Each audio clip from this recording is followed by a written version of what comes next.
Hey everybody, it's PZ from SpinNerd.com, and I'm so happy to be back here today. I wanted to introduce the Arachnophobia fidget spinner.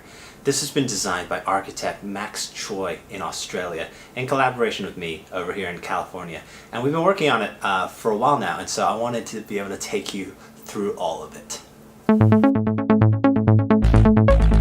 So I remember like 6 months ago or so when I first got into this community and I bought my first fidget spinner. Someone at work was 3D printing them at the time, but I just went ahead and picked them up. I bought one of these plasticky ones for like 10 bucks. And I was shown a different one online that was $700 by this guy called Chris Bathgate. And I remember thinking, what kind of a crazy person would spend $700 on a fidget spinner? Now fast forward like 6 months, and basically I just kept buying fidget spinners because I really started enjoying them. I liked the different sizes, the different shapes, and I started to figure out what I really liked.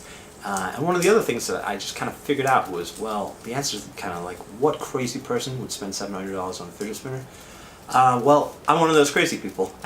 And it turns out there's a whole community of us who are willing to pay for the high quality craftsmanship and high quality materials in something like that. So, you know, that particular one, this Chris Bathgate spinner I eventually picked up. There are other ones along the same lines. This is a Rotoblade superconductor stubby, and the material is really what makes this particular spinner expensive. I started buying tens of fidget spinners, then 50s and hundreds of fidget spinners, and before I knew it, I had pretty much spent tens of thousands of dollars on fidget spinners, which, looking back on it, is insane.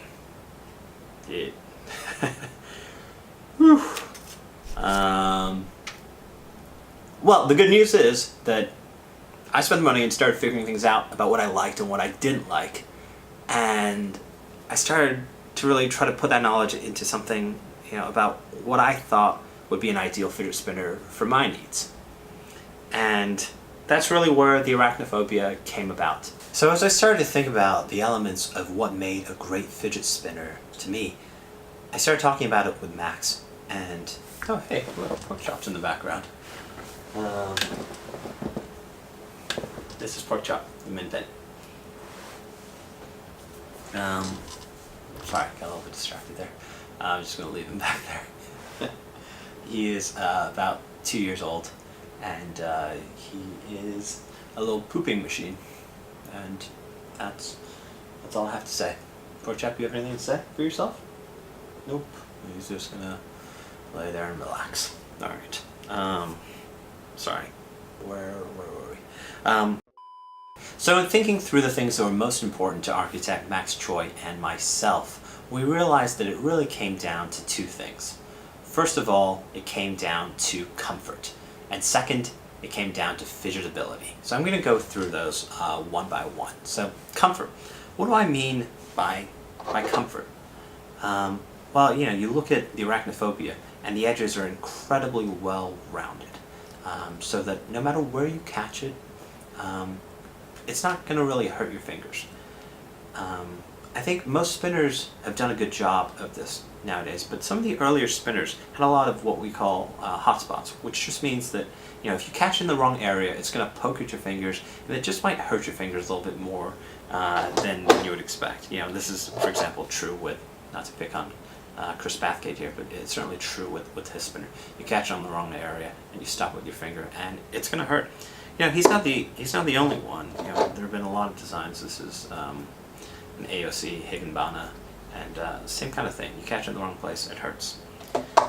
Similarly, in terms of comfort, this is actually one of my favorite just designs. It's just such a cool design. It's the twin star.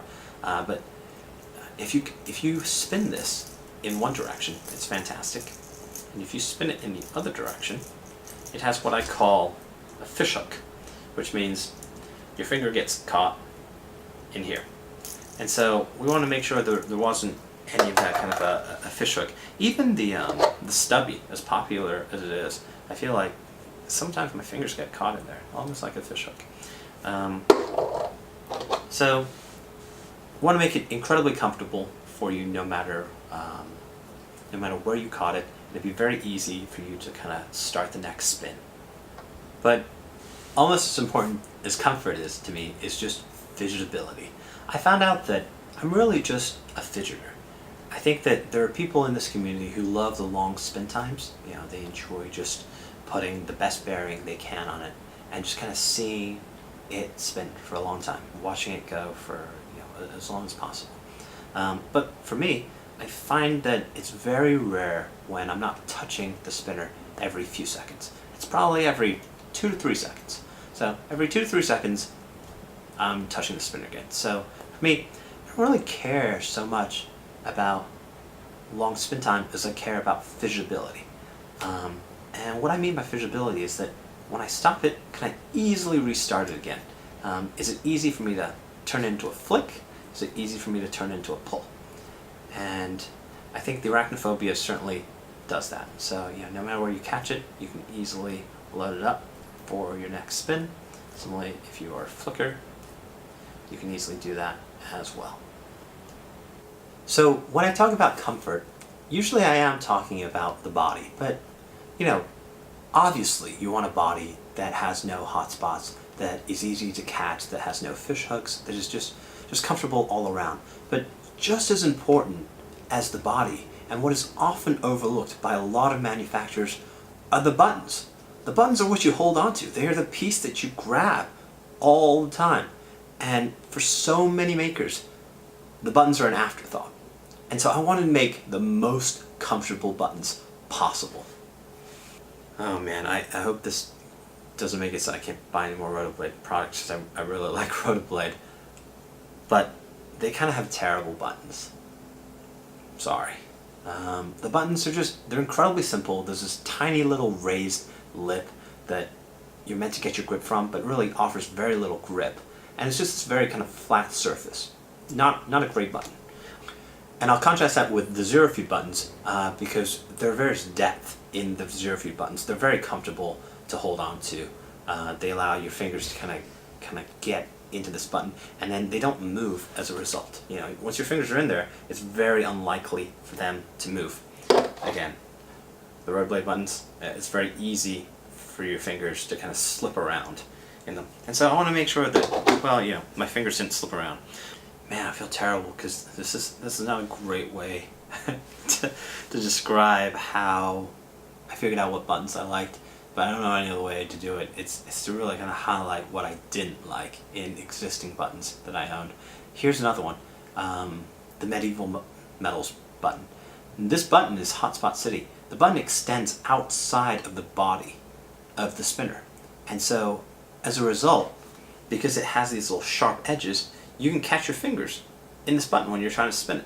So that just, you're just trying to spin it and you catch the button ridges instead. And again, it hurts. And so, we learn from that. Also, we learned from designers that made little buttons. For example, the Metallic Revolutions. This button, just a little too small for me to grip onto. Similarly with the torque bar. Let me see if I can find that around here. Nope. Oh, there it is. I even put these Chris Abels buttons on. But these are about 17mm buttons, and they're too small. They're just, my finger is too fat for these buttons, and so I learned that I needed a button that was larger than 17mm. What else did I learn from other makers? Well, here we have the Pepiaka S. Man, what a cool design. Just an awesome design. This is the first Pepiaka that I actually completely love. But the buttons, instead of going in, they go out. So they're not concave, they're convex. And so a convex button is hard to grab. Your fingers aren't going to go in there. And so naturally the contact point is going to be weird. It's only going to be a small portion of it. So we don't want convex buttons, we want concave buttons.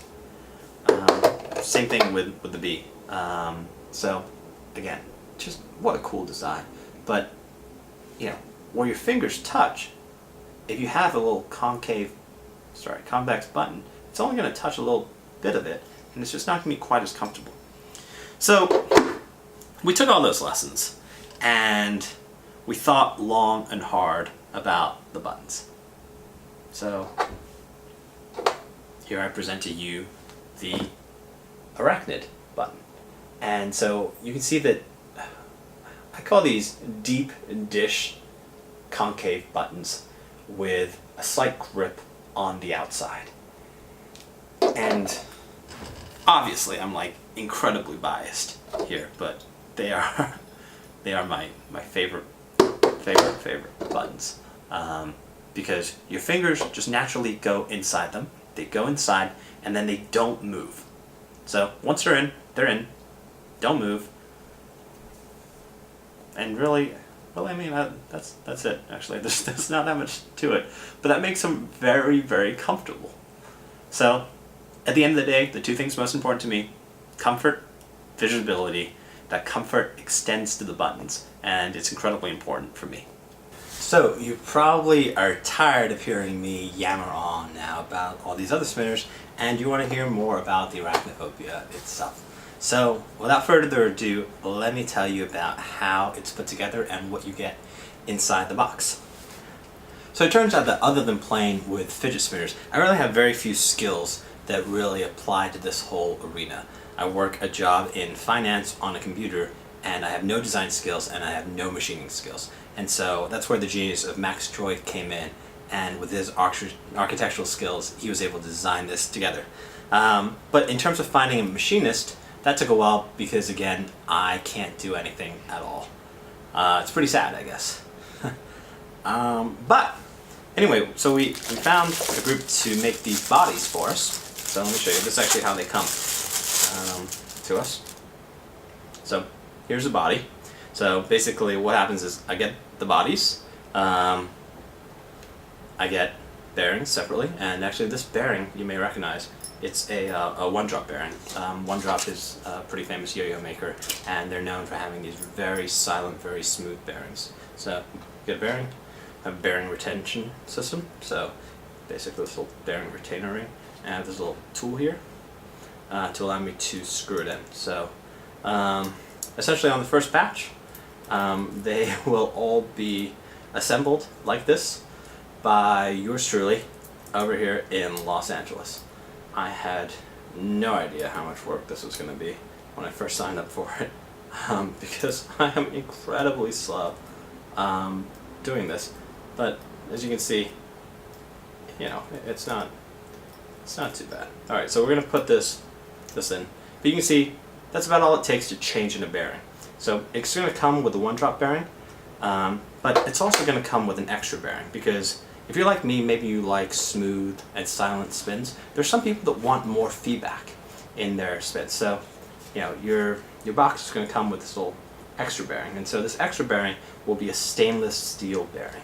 The stainless steel bearing will just be a little bit louder. It'll give you a little more feedback, and some people are really kind of into that feedback.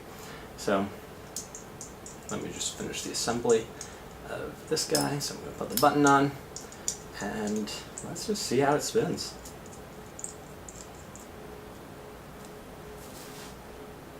Perfect. Silent. Perfect. Smooth. That's just fantastic. And very, very comfortable. Before we move on, let me actually go into just a little more detail about the stainless steel bearing versus the one-drop bearing. So, as I said, you can get both bearings, and I'm a big fan of being able to replace your own bearing. If you've watched any of my other videos, I think, you know, I've often just railed against the ability to not swap out a bearing, because otherwise you have to take out the glue, you have to do all this other stuff, and so of course I want a bearing retention system, because I like to be able to swap out my bearing. Sometimes the bearing gets some dirt in it, sometimes it gets loud, sometimes it gets rusted up, sometimes I just want to clean it, sometimes I just want a different spin characteristic, and so of course I want the Arachnophobia to have a bearing retention system. But let me just hear that. So this is with the stainless steel bearing. This has quite a little bit more feedback. You can't really tell by the video, but you can certainly hear it. So with an open stainless steel bearing, there's a little more noise, and there's just a little extra vibration. So again, some people really, really want that feedback. For me, I'm really all about the gyro effect, but this is a one-drop bearing. There's zero noise. no noise, period. Maybe a little bit of the wind caused by the spin, but otherwise it's smooth and silent. Incredibly smooth, incredibly silent, and you still get the same gyro effect. And so if you want smooth and silent, just swap in the one-drop bearing which comes with it. If you want a little bit louder, go with the stainless steel bearing. And at least with the Arachnophobia, you've got the ability to choose. Or maybe you can find your own bearing. Maybe you want a different kind of bearing. Maybe you like just a full ceramic bearing. You can swap that in as well. I'm going to just take a quick aside and talk about why it is that the more expensive the spinner generally, the less likely currently in our environment that you are going to have a bearing retention system and a removable bearing. And I just want to talk about like why that is. Generally, the spinners that are made in the US or the UK, the Rotoblades, the Xerofutes, Venom, just all kind of the top spinner makers right now in the market, they have a glued in slip fit bearing. And you know, their rationale, and actually there's a great interview with Scott McCaffrey of Torque Bar, who is really the father of this kind of latest craze in the industry. Just a fantastic inventor, amazing guy. So I'm actually going to post a link to it later. You can read about it from Dean Chow's site, All Things Spinning. And Scott talks about how difficult it was to find a system that would really retain the bearing and make it removable early on. And so he's the one who settled down on a gluing method, a glue slip fit method. Now, that was in late 2016 or so. And so times have changed, and the technology has just gotten much better, such that the bearing retention systems really have very few flaws compared to what they had back in the beginning. Maybe early on they were more imbalanced, or maybe they had higher defect rates. But right now, they're perfect. And so I feel like, you know, there's little reason not to use a bearing retention system today. That said, it's actually a lot more expensive to use a bearing retention system. So let's just open this up again. With the bearing retention system, you've got an extra part, and not only that, the hole where the retainer ring goes in has to be a threaded hole. So the machining is just more difficult. Whereas this is an early prototype. You can see that you know, the goal of this prototype was just to put something in here that I could just glue in. You can just throw a bearing in there and you can glue it in there. And it's really easy to have a glued in bearing. You just throw it in there and you glue it. I mean, there's no threading, there's no retainer ring, there's none of that. So, you know, I think overall I can see why a lot of makers have gone to that method. It's easier, it's cheaper, but I think as an end customer, I still much prefer the retention ring. Next, let's talk about the materials that I'm planning to offer the Arachnophobia in. And at the end of the day, after having played with essentially every kind of material out there, so let's just go through some of what we've got here. You've got brass, you've got stainless steel, another form of stainless steel called Damas steel. You've got titanium, more titanium over here. We've even got an incredibly heavy material, tungsten, very heavy. And then you know, you have even this is aluminum. So having played with a large number of different materials in my other spinners now, I found that I just love stainless steel. I feel like it's the right balance of weight and durability. And what I mean by durability is that, you know, some people actually love brass, for example. They enjoy what they call a patina with brass. And patina is just when, you know, the brass starts to get a little more character, it changes colors a little bit, it's just not quite as bright, it darkens a little bit. But I don't enjoy that. I feel like it leaves a little bit of a metallic smell on my hands, which I just don't enjoy. Similarly, tungsten. It's a cool material, but it's so heavy. It's far too heavy for me. And so, again, I don't enjoy that weight. It takes too much effort for me to fidget with it well. So, here we are. We're back to stainless steel, and so that's why we decided to offer 3 different types of finishes, and they are all stainless steel. So the first finish is just this, and it's a straight mirror polished stainless steel. And so what that means is they're essentially just hand polished and super buffed out to be incredibly shiny.